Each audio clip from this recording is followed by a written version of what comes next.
कहानी की शुरुआत होती है एक ऐसी दास्तान से जहां समंदर का असली बादशाह पैदा होता है। कहा जाता है कि सूर्य देव ने खुद पोसाइडन का गोल्डन ट्राइडेंट तैयार किया था, एक ऐसी ताकतवर त्रिशूल जिसमें अपार शक्ति छुपी हुई थी। ये त्रिशूल दिया गया किंग अटलान को, जो अटलांटिस का पहला महान राजा बना। इस शक्ति की मदद से उसने 7 समुद्री राज्यों को जीत लिया और पूरे महासागर पर राज किया। उसकी हुकूमत में अटलांटिस इतना तरक्की करता है कि उसकी टेक्नोलॉजी अपने समय से कहीं आगे निकल जाती है। हर तरफ खुशहाली, ताकत और शान। लेकिन कहानी यहीं नहीं रुकती। ताकत के साथ उसका घमंड भी बढ़ने लगता है। उसकी लालच और घमंड से देवता नाराज हो जाते हैं। फिर आता है वो दिन जब तबाही टूट पड़ती है। भूकंप, सुनामी और समंदर का पानी खुद जमीन को निगलने लगता है। कुछ ही पलों में पूरी अटलांटिस की चमकती हुई दुनिया समंदर की गहराइयों में डूब जाती है। लेकिन सब खत्म नहीं होता। कुछ लोग बच जाते हैं और वहीं से एक नई दुनिया शुरू होती है। समय के साथ ये लोग अलग अलग कौमों में बंट जाते हैं। कुछ सिविलाइज्ड रहते हैं तो कुछ खतरनाक और दरिंदे बन जाते हैं। इस सब का जिम्मेदार खुद को मानकर किंग अटलन गायब हो जाता है। लेकिन उसका गोल्डन ट्राइडेंट अभी भी कहीं समंदर की गहराई में छुपा हुआ है, इंतजार कर रहा है उस इंसान का जो उसकी असली ताकत संभाल सके। अब कहानी शिफ्ट होती है आज के दौर में। एक तूफानी रात जब समंदर बेकाबू होता है, एक लाइट हाउस का रखवाला थॉमस करी किनारे पर एक अजीब सी औरत को पाता है। वो औरत होती है अटलाना, जो समंदर की दुनिया से आई होती है। वो उसे अपने घर ले आता है, लेकिन जैसे ही वो घर में आती है अजीब चीजें होने लगती हैं। बिजली खुद ब खुद बंद हो जाती है।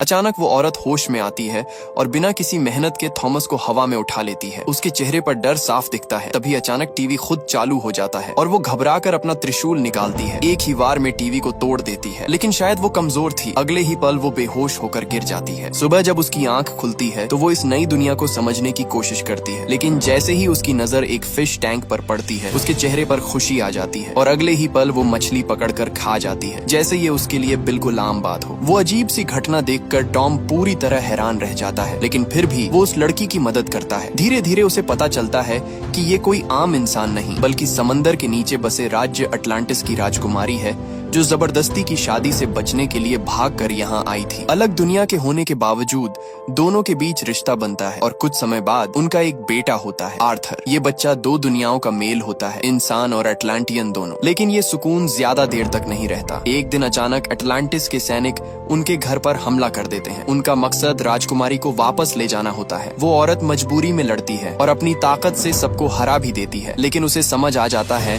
कि खतरा अब भी खत्म नहीं हुआ। अपने बेटे की जान बचाने के लिए वो आखिरकार खुद वापस समंदर में जाने का फैसला कर लेती है और टॉम को अकेला छोड़ देती है। समय बीतता है और आर्थर बड़ा होने लगता है। उसके अंदर खास ताकतें होती हैं। वो समुद्री जीवों से बात कर सकता है और उन्हें कंट्रोल भी कर सकता है। उसकी ट्रेनिंग शुरू होती है ताकि वो अपने असली मकसद को समझ सके। एक वफादार गुरु उसे लड़ना, त्रिशूल चलाना और अपनी ताकत को कंट्रोल करना सिखाता है। लेकिन अभी भी वो पूरी तरह तैयार नहीं होता, क्योंकि उसके अंदर इंसानी जज्बात भी उतने ही मजबूत होते हैं। धीरे धीरे आर्थर अपनी ट्रेनिंग में मजबूत होता जाता है। उसका गुरु उसे अटलांटिस की पूरी हिस्ट्री और कल्चर सिखाता है। आर्थर अब पानी के अंदर आसानी से सांस ले सकता है, बहुत दूर तक साफ देख सकता है और गहरे समंदर का प्रेशर भी उस पर असर नहीं करता। उसकी स्पीड इतनी तेज हो जाती है जैसे पानी में कोई मिसाइल चल रही हो। इसी दौरान उसे अपनी फैमिली का सच पता चलता है। उसकी माँ अटलांटिस लौटने के बाद एक और बेटे को जन्म देती है, लेकिन राजा को जब पता चलता है कि उसने एक इंसान से रिश्ता बनाया था तो वो गुस्से में आकर उसे सजा देता है। ये सब जानकर आर्थर के अंदर गुस्सा और दर्द दोनों बढ़ने लगते हैं। उधर दूसरी तरफ एक अलग कहानी चल रही होती है। कुछ खतरनाक पायरेट्स एक न्यूक्लियर सबमरीन पर हमला करके उसे कब्जे में ले लेते हैं। वो सिर्फ लूटपाट ही नहीं करते, बल्कि बेगुनाह लोगों को भी मारते हैं। उनमें से एक लड़का, जो अपने बाप के साथ पायरेट बना होता है, पहली बार खुद को साबित करने का मौका पाता है। उसका बाप उस पर गर्व करता है और उसे एक खास डैगर देता है, जो उनके खानदान की निशानी होती है। लेकिन किस्मत को कुछ और ही मंजूर होता है। अचानक उसी सबमरीन पर आर्थर पहुंच जाता है। वो अकेले ही पूरी सबमरीन को कंट्रोल कर लेता है। गोलियां उस पर असर नहीं करती और वो दरवाजे को शील्ड की तरह इस्तेमाल करके आगे बढ़ता है। जैसे ही वो पास आता है, वो दुश्मनों को एक एक करके आसानी से हरा देता है। कोई गोली चलाता है, कोई हमला करता है, लेकिन आर्थर हर किसी पर भारी पड़ता है। उसकी ताकत और स्पीड देखकर सब डर जाते हैं। कुछ ही देर में वो सभी बंधकों को बचा लेता है। लेकिन तभी अचानक वो लड़का, छोटा पायरेट, सामने आ जाता है, जिसके दिल में आर्थर को हराने का जुनून होता है। वो पूरी ताकत से हमला करता है, लेकिन उसके लिए आर्थर से लड़ना नामुमकिन होता है। उसकी छुरी आर्थर को कुछ नहीं कर पाती और कुछ ही पलों में आर्थर उसे पूरी तरह हरा देता है। यहाँ साफ दिख जाता है कि इंसान और अटलांटियन की ताकत में कितना बड़ा फर्क है। फिर उसका बाप, बड़ा पायरेट आगे आता है और चालाकी से ग्रेनेड फेंककर आर्थर को रोकने की कोशिश करता है। धमाका होता है, धुआं फैल जाता है, लेकिन आर्थर बच जाता है। इससे पहले कि वो भाग पाता, आर्थर बिजली जैसी स्पीड से हमला करता है और एक लोहे की रॉड फेंककर उसे दीवार से चिपका देता है। आर्थर उसे मारना नहीं चाहता, इसलिए उसे छोड़कर जाने लगता है, लेकिन लालच और गुस्से में वो पायरेट फिर से हमला करने की कोशिश करता है। इस बार हालात बिगड़ जाते हैं। एक एक्सप्लोजन से सबमरीन का हिस्सा टूट जाता है और एक भारी टॉर्पीडो उसके बाप की टांग पर गिर जाता है। अब वो फंस जाता है और निकल नहीं पाता। उसका बेटा घबराकर आर्थर से मदद मांगता है, लेकिन उसका बाप समझ जाता है कि अब बचना मुश्किल है। वो अपने बेटे को भागने के लिए कहता है। बेटा जाने से मना करता है, लेकिन मजबूरी में आखिर उसे जाना पड़ता है। रोते हुए, गुस्से और दर्द के साथ वो अपने बाप को वहीं छोड़कर निकल जाता है। कुछ समय बाद आर्थर की ये बहादुरी पूरी दुनिया में खबर बन जाती है। लोग उसे हीरो मानने लगते हैं। एक दिन कुछ लोग बाइकर्स उसके पास आते हैं। पहले लगता है कि शायद वो दुश्मन है, लेकिन असल में वो सिर्फ उसके साथ फोटो लेना चाहते हैं। आर्थर को पहली बार एहसास होता है कि वो अब एक आम इंसान नहीं रहा। वो लोगों के लिए एक हीरो बन चुका है, लेकिन उसे अभी नहीं पता कि आगे उसकी जिंदगी में और भी बड़े तूफान आने वाले हैं। एक रात आर्थर अपने पिता को घर छोड़ने जा रहा होता है। तभी अचानक समंदर में कुछ अजीब होने लगता है। एक बहुत बड़ी लहर उठती है और पूरा का पूरा एक वॉरशिप किनारे तक आ जाता है। इससे पहले कि वो कुछ समझ पाते, एक विशाल सुनामी सब कुछ अपने अंदर निगल लेती है। आर्थर किसी तरह बच जाता है, लेकिन उसका पिता कार में ही फंस जाता है। चारों तरफ गंदा पानी, मलबा और अंधेरा। उसे कुछ समझ नहीं आता कि क्या करे। तभी अचानक एक रहस्यमयी लड़की सामने आती है। वो अपनी ताकत से पानी को पीछे धकेलती है और आर्थर के पिता को बचाने में मदद करती है। उसका पिता बेहोश हो चुका होता है, लेकिन वो लड़की अपनी पावर से उसके फेफड़ों से पानी निकालकर उसे वापस जिंदा कर देती है। आर्थर के लिए ये किसी चमत्कार से कम नहीं होता, लेकिन जब वो चारों तरफ देखता है तो पूरा गांव तबाह हो चुका होता है। हर तरफ सिर्फ तबाही ही तबाही। अगले दिन ये खबर पूरी दुनिया में फैल जाती है। मीडिया बताता है कि ये सिर्फ एक जगह नहीं, बल्कि कई जगहों पर ऐसा ही भयानक हमला हुआ है। समुद्र का कचरा, जहाज, यहाँ तक कि बड़े बड़े वॉरशिप्स भी किनारे पर फेंक दिए गए। लेकिन असली सच अभी भी दुनिया से छुपा होता है। ये कोई नेचुरल डिजास्टर नहीं, बल्कि किसी की सोची समझी चाल है। समंदर के नीचे एक अहम मीटिंग चल रही होती है। तभी अचानक जोरदार धमाका होता है। पूरी अंडर वाटर दुनिया हिल जाती है। पता चलता है कि इंसानों की न्यूक्लियर सबमरीन ने हमला कर दिया है और टॉर्पीडो दागे जा रहे हैं। पहला धमाका सबको चौंका देता है और दूसरा हमला तो और भी खतरनाक साबित होता है। चट्टानें टूटने लगती हैं, कई सैनिक मारे जाते हैं और हालात पूरी तरह बेकाबू हो जाते हैं। ऐसा लगता है जैसे इंसानों ने खुलकर जंग का ऐलान कर दिया हो। इसी बीच बाओ, ओशन मास्टर, तुरंत जवाबी कार्रवाई करता है। वो अपने हथियार और ताकत से सबमरीन पर हमला करता है। जैसे ही तीसरा टॉर्पीडो आता है, उसे बीच रास्ते में ही रोक दिया जाता है। फिर बाओ अपनी त्रिशूल जैसी ताकत से सबमरीन को तहस नहस कर देता है। ये सब देखकर दूसरे समुद्री राज्य के राजा भी हैरान रह जाते हैं और उन्हें लगता है कि अब इंसानों के खिलाफ एकजुट होना ही पड़ेगा। लेकिन असली सच्चाई कुछ और होती है। ये पूरा हमला असल में बाओ की ही चाल होती है। उसने सीक्रेटली पायरेट्स को हायर करके ये सब करवाया था ताकि बाकी समुद्री राज्य इंसानों से नफरत करने लगे और उसकी आर्मी के नीचे आ जाएं। उसका असली मकसद सिर्फ समंदर पर राज करना नहीं, बल्कि पूरी दुनिया पर कब्जा करना होता है। इसी वजह से एक राजकुमारी आर्थर के पास आती है। वो उसे सच बताती है और कहती है कि सिर्फ वही इस हालात को रोक सकता है, क्योंकि आर्थर में दोनों दुनिया, इंसान और अटलांटियन का खून है। अब फैसला आर्थर को करना है। क्या वो आगे बढ़कर अपने भाई के खिलाफ खड़ा होगा और इस जंग को रोकेगा, या फिर दुनिया को तबाह होते देखेगा। आर्थर आखिरकार राजकुमारी के साथ उस छुपी हुई अंडर वाटर दुनिया की तरफ निकल पड़ता है। जैसे ही वो अटलांटिस पहुंचता है, उसकी आंखें खुली की खुली रह जाती हैं। चारों तरफ एडवांस टेक्नोलॉजी, चमकदार शहर और एक ऐसी सिविलाइजेशन जो जमीन की दुनिया से कहीं आगे है। शहर के चारों तरफ पावरफुल सुरक्षा होती है, एक तरह का एनर्जी शील्ड जिससे बिना इजाजत अंदर आना नामुमकिन है। लेकिन राजकुमारी के पास स्पेशल परमिशन होती है, इसलिए वो दोनों आराम से अंदर पहुंच जाते हैं। कुछ ही देर में वो लोग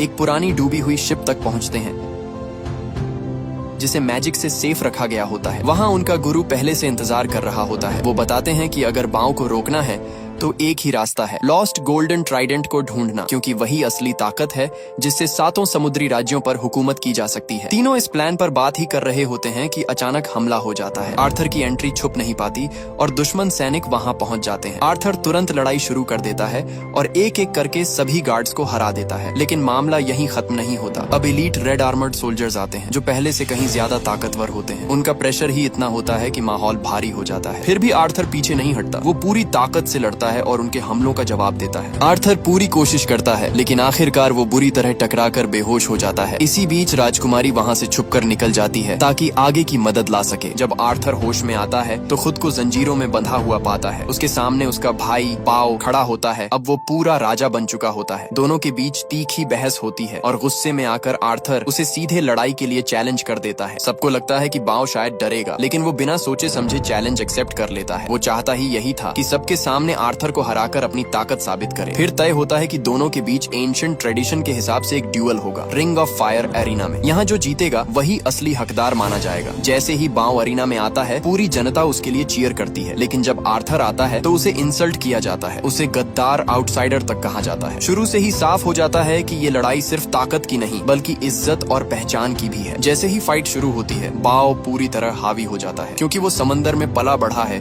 उसे पानी में लड़ने का पूरा फायदा मिलता है। उसकी हर अटैक में जबरदस्त पावर होती है। आर्थर पूरी कोशिश करता है लेकिन धीरे धीरे वो कमजोर पड़ने लगता है। कुछ ही देर में बाओ उसे जोरदार वार करके अरीना से बाहर फेंक देता है। बाओ आखिरी वार करने ही वाला होता है कि अचानक हालात बदल जाते हैं। अचानक तेज पानी का बहाव आता है और बाओ को घुमा घुमा कर दूर फेंक देता है। ये सब राजकुमारी की वजह से होता है जो आर्थर को बचाने के लिए बीच में दखल देती है। पानी के बाहर आते ही आर्थर और कैरोलिन को गोल्डन ट्राइडेंट का सुराग मिलता है। वो दोनों उसे पाने के लिए खतरनाक सफर पर निकल पड़ते हैं। पहले वो सहारा रेगिस्तान के नीचे छिपे प्राचीन एटलांटिस के खंडहर तक पहुंचते हैं, जहां उन्हें पुराने राजा की आत्मा से एक पहेली मिलती है। उस पहेली को सुलझाकर उन्हें पता चलता है कि असली ट्राइडेंट किसी और गुप्त जगह पर छिपा हुआ है। दोनों बिना देर किए सिसिली की तरफ निकलते हैं और दिमाग लगाकर आखिरकार उस लोकेशन का पता लगा लेते हैं। लेकिन जैसे ही वो अपनी मंजिल के करीब पहुंचते हैं अचानक एक जोरदार धमाका होता है और उनका सामना एक नए खतरे से हो जाता है। वही पुराना दुश्मन जिसे आर्थर ने पहले हराया था अब और भी खतरनाक बनकर लौटता है। इस बार उसके पास नई टेक्नोलॉजी और सूट है जिससे वो पहले से कई गुना ज्यादा ताकतवर हो चुका है। दरअसल उसे आर्थर के भाई ने ही तैयार किया होता है ताकि वो आर्थर को रास्ते से हटा सके। इसके बाद दोनों के बीच जबरदस्त फाइट शुरू होती है। रेगिस्तान, खंडहर और पानी हर जगह लड़ाई फैल जाती है। इस लड़ाई में आर्थर को काफी मुश्किलों का सामना करना पड़ता है, लेकिन उसका मकसद साफ होता है, किसी भी हालत में ट्राइडेंट हासिल करना और अपने भाई की बुरी योजना को रोकना। कैरोलिन भी उसका पूरा साथ देती है। वो अकेले ही सैनिकों से लड़ती है, उनके हथियार छीनती है और मौका देखकर वहाँ से निकल जाती है। तभी एक बड़ा खतरा सामने आता है। एक भारी घंटा बेल गिरने वाला होता है जो एक मासूम लड़की को मार सकता है। आर्थर बिना सोचे समझे आगे बढ़कर अपनी जान की परवाह किए बिना उस वार को खुद पर ले लेता है। लेकिन यही मौका देखकर दुश्मन फिर से हमला करने की तैयारी करता है। दुश्मन एक हाई वोल्टेज भाला आर्थर की पीठ में मार देता है जिसमें करीब 20,000 वोल्ट का करंट होता है। दर्द के बावजूद आर्थर हार नहीं मानता। वो उसी भाले को पकड़कर दुश्मन को अपनी तरफ खींच लेता है। जैसे ही वो उसे बाहर निकालता है उसे पता चलता है कि ये बहुत लंबा और घातक हथियार है, लेकिन इससे पहले कि वो संभल पाता दुश्मन फिर से अपने पुराने हथियार के साथ उस पर हमला कर देता है। इस बार लड़ाई और भी ब्रूटल हो जाती है। आर्थर पूरी ताकत लगाकर उसे दूर फेंकता है, लेकिन दुश्मन हवा में उठकर फिर से अटैक करता है। तभी आर्थर उसकी एक छोटी सी गलती पकड़ लेता है और जमीन से एक भारी चीज उठाकर सीधे उसकी गर्दन पर दे मारता है। जोरदार धमाका होता है और दुश्मन दूर जाकर खाई में गिर जाता है। कुछ पल के लिए लगता है कि खतरा टल गया, लेकिन असल मुश्किल अभी बाकी होती है। दूसरी तरफ कैरोलिन सैनिकों से घिरी होती है। लड़ते लड़ते वो एक तहखाने सेलर में गिर जाती है जहां दुश्मन उसे पकड़ लेते हैं। गलती से पानी का सिस्टम बंद हो जाता है और एटलांटिस के लोगों के लिए पानी ही जिंदगी होता है, जैसे इंसानों के लिए हवा। हालात बेहद खराब हो जाते हैं, लेकिन कैरोलिन घबराती नहीं। वो अपनी मैजिक से जोरदार धमाका करती है जिससे पूरा तहखाना टूट जाता है और दुश्मन खत्म हो जाते हैं। जब सब शांत होता है तो वो देखती है कि आर्थर बुरी तरह घायल पड़ा है। वो उसे बचाती है और धीरे धीरे आर्थर होश में आता है। इसके बाद दोनों मिलकर उस जगह पहुंचते हैं जहां गोल्डन ट्राइडेंट छुपा हुआ है, एक खतरनाक समुद्री खाई, ट्रेंच किंगडम। लेकिन यहाँ भी खतरा खत्म नहीं होता। अचानक एक डरावना समुद्री राक्षस सामने आ जाता है। आर्थर बिना डरे उस पर हमला करता है, लेकिन इससे वो और ज्यादा भड़क जाता है। जहाज पर चारों तरफ समुद्री राक्षस चढ़ने लगते हैं। हालात इतने खराब हो जाते हैं कि दोनों को मजबूरन जहाज छोड़कर समुद्र में कूदना पड़ता है। लेकिन नीचे का नजारा और भी डरावना होता है। चारों तरफ लाखों की संख्या में भूखे समुद्री राक्षस तैर रहे होते हैं। ये वही पुराने समुद्री राज्य के लोग थे जो वक्त के साथ भयानक क्रीचर्स में बदल गए। कैरोलिन अपनी मैजिक से रास्ता बनाने की कोशिश करती है, लेकिन इतनी बड़ी संख्या के सामने वो भी मुश्किल में पड़ जाती है। दोनों किसी तरह गहराई की तरफ भागते हैं जहाँ हालात और भी अनजान और खतरनाक हो जाते हैं। अचानक एक तेज रोशनी सब कुछ बदल देती है। जब लगता है कि अब बचना नामुमकिन है, तभी एक रहस्यमयी ताकत कैरोलिन को बचा लेती है। वो एक बिल्कुल अलग और छुपी हुई दुनिया में पहुंच जाते हैं, एक हिडन सी वर्ल्ड जहां सब कुछ अलग है। यहीं सबसे बड़ा ट्विस्ट आता है। उन्हें बचाने वाली कोई और नहीं बल्कि आर्थर की माँ होती है, जिसे सब मरा हुआ समझते थे। इतने सालों बाद माँ बेटे का मिलना कहानी को एक इमोशनल मोड़ दे देता है। जैसे ही आर्थर उस रहस्यमयी जगह पर पहुंचता है, उसकी माँ उसे तुरंत पहचान लेती है। असल सच्चाई सामने आती है। उसे मरा हुआ नहीं बल्कि सालों से इस हिडन दुनिया में फंसा हुआ रखा गया था। वो बताती है कि यहाँ से बाहर निकलने का सिर्फ एक ही रास्ता है, गोल्डन ट्राइडेंट, जिसे एक खतरनाक समुद्री दैत्य कराथन गार्ड करता है। ये दैत्य सिर्फ उसी के आगे झुकता है जो असली समुद्र का राजा हो। आर्थर बिना डरे आगे बढ़ता है, लेकिन शुरुआत में उसकी हालत बहुत खराब हो जाती है। कराथन उसे एक झटके में दूर फेंक देता है। ताकत का फर्क साफ दिखता है। ऐसा लगता है जैसे आर्थर के लिए ये नामुमकिन है, लेकिन आखिरी पल में उसके अंदर छुपी असली ताकत जाग जाती है। वो समुद्री जीवों से बात करने की अपनी रेयर एबिलिटी इस्तेमाल करता है। यही चीज कराथन को रोक देती है। पहली बार वो आर्थर को सिर्फ एक इंसान नहीं बल्कि असली वारिस के रूप में देखता है। यहीं से गेम बदल जाता है। कराथन उसे स्वीकार कर लेता है और आर्थर आखिरकार गोल्डन ट्राइडेंट हासिल कर लेता है। जैसे ही वो उसे पकड़ता है, उसके अंदर जबरदस्त पावर जाग उठती है। उसकी आंखें चमकने लगती हैं और पूरा समुद्र जैसे उसके कंट्रोल में आ जाता है। अब वो सिर्फ आर्थर नहीं बल्कि असली किंग ऑफ द ओशन बन चुका होता है। उधर दूसरी तरफ उसका भाई अपनी सेना के साथ बाकी समुद्री राज्यों पर हमला कर रहा होता है ताकि पूरी दुनिया पर राज कर सके। लेकिन अब सिचुएशन बदल चुकी है क्योंकि असली राजा लौट चुका है। अब फाइनल बैटल शुरू होने वाली है जहां फैसला होगा कि समुद्र का असली हकदार कौन है। आर्थर का भाई अपनी पूरी फौज के साथ हमला कर देता है। हजारों वॉरशिप्स समंदर में तूफान की तरह आगे बढ़ती हैं। एडवांस हथियारों की मदद से वो दुश्मन की डिफेंस तोड़ देता है और खुद एक विशाल शार्क पर बैठकर फ्रंट लाइन में लड़ता है। जहां से वो गुजरता है वहां सिर्फ तबाही ही दिखती है। दूसरी तरफ भी दुश्मन पीछे नहीं हटता। उनके स्पेशल सैनिक और हथियार जबरदस्त टक्कर देते हैं, जिससे पूरी जंग और भी खतरनाक बन जाती है। कुछ देर के लिए लगता है कि आर्थर का भाई जीत जाएगा, लेकिन तभी अचानक सब कुछ बदल जाता है। जमीन फटने लगती है, चारों तरफ आग और लावा निकलने लगता है और फिर एक विशाल समुद्री दैत्य उभर कर सामने आता है। ये नजारा इतना खतरनाक होता है कि बड़े बड़े जहाज भी उसके सामने खिलौने जैसे लगते हैं। और इसी दैत्य के ऊपर खड़ा होता है आर्थर। अब वो पूरी तरह बदल चुका होता है। उसके हाथ में गोल्डन ट्राइडेंट होता है और उसकी मौजूदगी ही बता देती है कि असली राजा कौन है। आर्थर के आते ही पूरा गेम पलट जाता है। वो अपनी नई ताकत से दुश्मन की फौज को आसानी से पीछे धकेल देता है। जहाज, हथियार सब उसके सामने बेकार साबित होते हैं।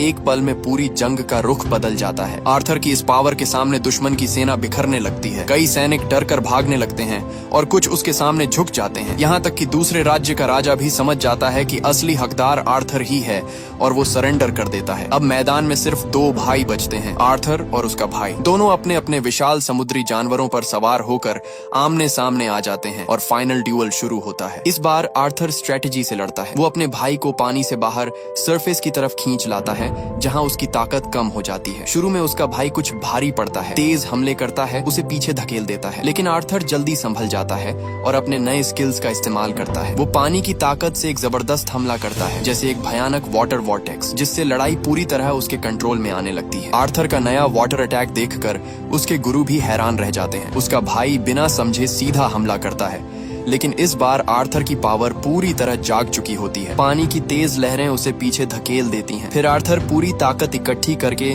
एक बड़ा अटैक करता है और सही टाइम पर ट्राइडेंट पकड़कर उसके भाई के हथियार को पूरी तरह तोड़ देता है। पहली बार उसका भाई समझता है कि अब वो ताकत में पीछे रह गया है, लेकिन आर्थर उसे मारने के बजाय रुक जाता है। वो चाहता है कि ये लड़ाई नफरत से खत्म हो, खून से नहीं। उसका भाई अब भी गुस्से में होता है क्योंकि उसे लगता था कि उनकी माँ की मौत की वजह आर्थर है। तभी अचानक उनकी माँ सामने आ जाती है और सच्चाई बताती है वो जिंदा है और उसने दोनों बेटों को हमेशा बराबर प्यार किया। ये सुनकर उसका भाई अंदर से टूट जाता है और आखिरकार अपनी गलती समझ जाता है। यहीं पर कहानी एक खूबसूरत मोड़ लेती है। दोनों भाइयों के बीच की दुश्मनी खत्म हो जाती है और आर्थर को असली राजा मान लिया जाता है। फिर उसे ऑफिशियली समंदर का राजा बनाया जाता है। गोल्डन ट्राइडेंट के साथ वो सातों राज्यों को एकजुट करता है और युद्ध खत्म कर देता है। आखिर में आर्थर सिर्फ एक योद्धा नहीं बल्कि एक सच्चा लीडर बनकर उभरता है, जिसे समंदर के हर जीव का साथ मिलता है। और यहीं पर ये पूरी कहानी एक स्ट्रॉन्ग मैसेज के साथ खत्म होती है कि असली ताकत सिर्फ पावर में नहीं बल्कि समझदारी, रहम और एकता में होती है। उम्मीद है आपको ये कहानी पसंद आई होगी। जल्दी से कमेंट करके बताना कि आपका फेवरेट सीन कौन सा था। वीडियो को लाइक और चैनल को सब्सक्राइब करना मत भूलना। धन्यवाद।